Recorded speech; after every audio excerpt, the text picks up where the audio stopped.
कल दोपहर 3 बजे चुनाव आयोग लोकसभा चुनावों का ऐलान करेगा। 7 से 8 चरणों में हो सकते हैं चुनाव। नीतीश कैबिनेट का हुआ विस्तार। बीजेपी से 12, जेडीयू से 9 मंत्रियों ने ली शपथ। नीतीश कैबिनेट की अंतिम बैठक में 108 एजेंडे पर लगी मुहर। उप मुख्यमंत्री सम्राट चौधरी बोले 2029 में एक देश एक चुनाव होगा।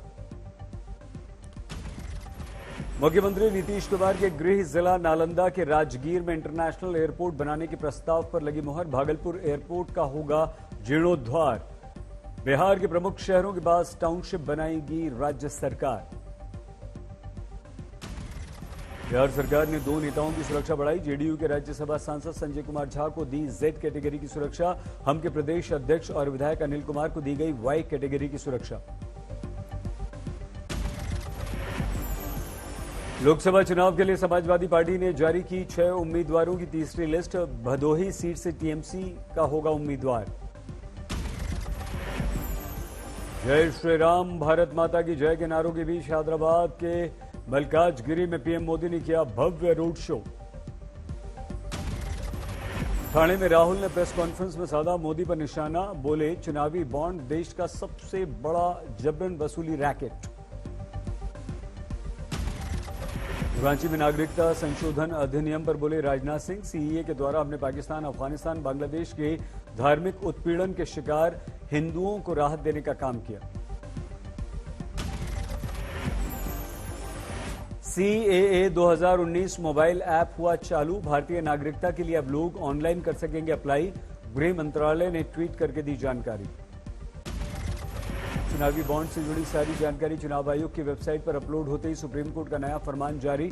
मांगा बॉन्ड नंबर। सुप्रीम कोर्ट का आदेश, डिजिटल डेटा की कॉपी भी मुहैया कराए एसबीआई। लखनऊ में अखिलेश का चुनावी बॉन्ड को लेकर बीजेपी पर वार। कहा पीडीए का अधिकार मारने के लिए सरकारी नौकरियां खत्म कर रही है बीजेपी। ये चंदा लेने का धंधा है। ये बीजेपी खाऊ पार्टी है। अब ये सिद्ध हो चुका है। इलेक्ट्रोल बॉन्ड पर बोले आप नेता सौरभ भारद्वाज। केंद्र अगर कुछ छुपाना नहीं चाहता तो खुद जानकारी दे देता।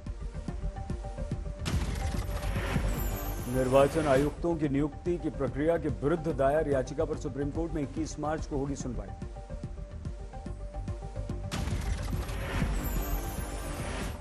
दिल्ली के राउस रेवेन्यू कोर्ट से नहीं मिले अरविंद केजरीवाल को राहत। केजरीवाल को ईडी के समन पर रोक नहीं।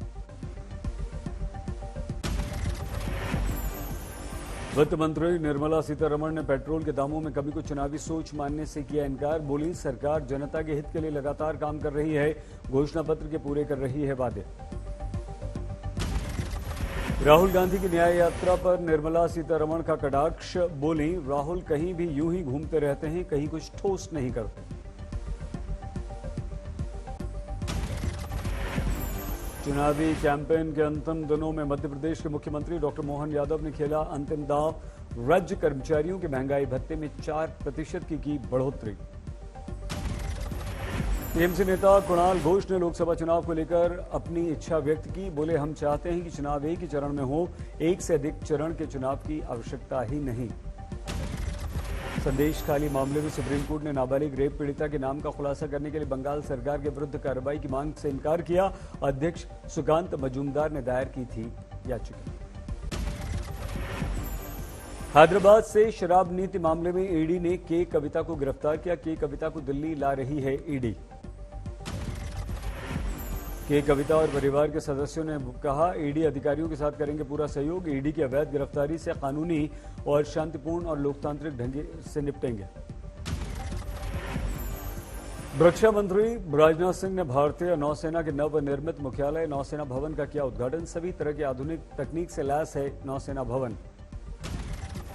रक्षा मंत्रालय ने हिंदुस्तान एरोनॉटिक्स लिमिटेड के साथ किया बड़ा कॉन्ट्रैक्ट साइन।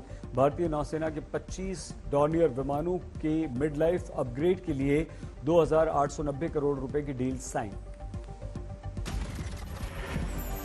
अयोध्या में रामनवमी पर रामलला के मंदिर के दर्शन के लिए 24 घंटे खुला रखने का निर्णय।